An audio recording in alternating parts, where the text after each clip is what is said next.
Hey troopers, it's John Moser, ID 44805, and this evening I am going to show you how to make my favorite go-to cocktail, the Old Fashioned. This may well be the perfect cocktail. In fact, it's certainly one of the oldest. Came out of Kentucky early in the 19th century.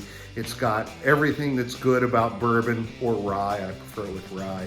A little bit of sweetness and a little bit of bitters, and it works really well together, and it's quite easy to make.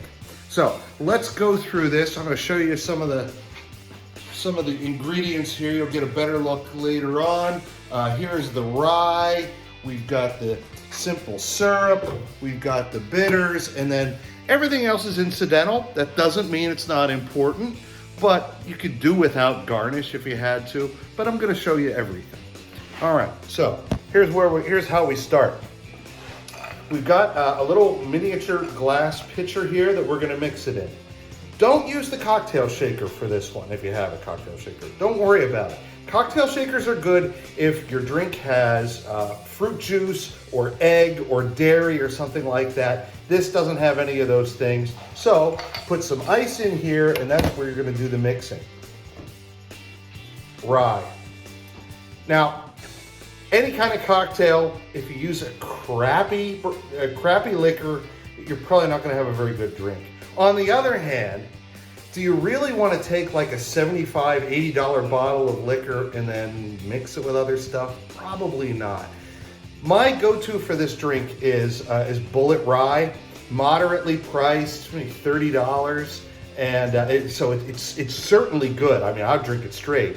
But it's certainly, you're not going to feel bad about using it in a cocktail, but it's going to give it a really good taste as well. So I'm going to mix up a double, because why the hell not? If you're going to go to the trouble of mixing a good cocktail, you might as well save yourself the trouble, because of course you're going to go back and make a second one. So save yourself some time and make the double to begin with. And that means we are going to put 3 ounces of rye, and then we will dump it right in. Try not to spill anywhere.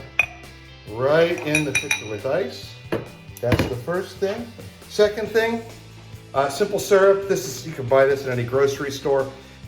Ordinarily, I like to make my own simple syrup with Demerara sugar, which has a bit of a deeper flavor to it, but I don't have any of my homemade stuff now, so I'm just going to use this. It's about right to use 1 bar spoon, which is roughly a teaspoon. Don't go heavy on this. You don't want it to be too sweet. A hint of sweetness is what you want. The key is you don't want to cover up the flavor of the liquor. Right? A proper cocktail enhances, it doesn't cover it up. And then bitters. You got. Hold on, I'm gonna take this out here. Here's your basic Angostura bitters that you can find at any grocery store. Nothing wrong with using Angostura, but when I was at the Woodford Reserve Distillery, I picked up these chocolate bitters, and they are so damn good. So, get this. It comes with a dropper. You definitely don't want to go too heavy on these. And there you go, right in there. All right, so that's the 3 basic ingredients. Right, they're all in my pitcher here. I got this cool spoon. Go like this and give it a good mix. I don't know what my dogs are doing. All right, now prepare the glass. Highball glass. Shut up! Nice big ice cube. The problem with using little ice cubes is they melt and water down your drink. This will take longer to melt. So here you go. A little bit of garnish.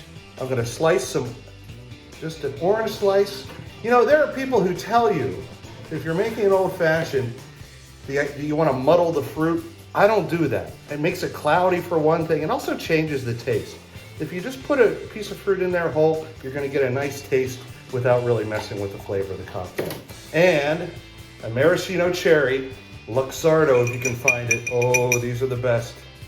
And then we are gonna take this. Hi, darling. My daughter is here.